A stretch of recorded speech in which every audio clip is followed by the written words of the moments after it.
dimenangi oleh adik-adik dari rumah Mari, yaitu rumah merah.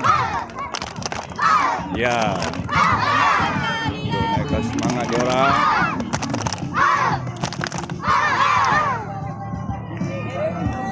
Dia akan bermula. Ya. Siaran langsung daripada sekolah seksi 13.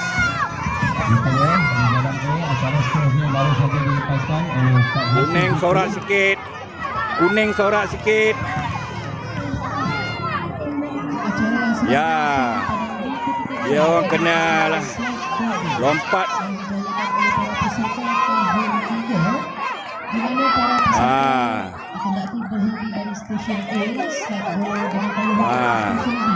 Dan seterusnya dari stesen B.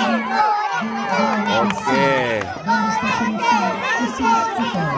Satu hal kedua, menambahkan hati siap bola semula kiri dan ulang sehingga selesai. Siapa cepat dia dapat dia, laju. Dennis, Laju, laju. Laju. Aiman laju. Dan setakat ini sudah 14 acara telah pun berjaya dilaksanakan dan sebahagiannya telah pun dilaksanakan upacara penyampaian hadiah kepada pengguna, manakala 4 acara yang masih dalam proses untuk dilaksanakan.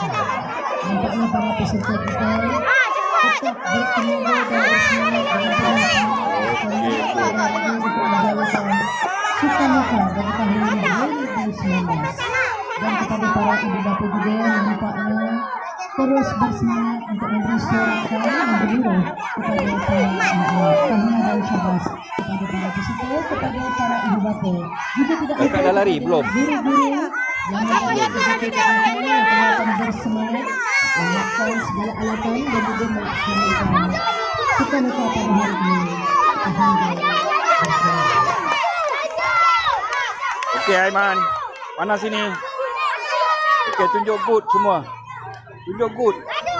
Tunjuk macam mana? Good macam mana? Betul Aiman. Sorak, kuning sorak.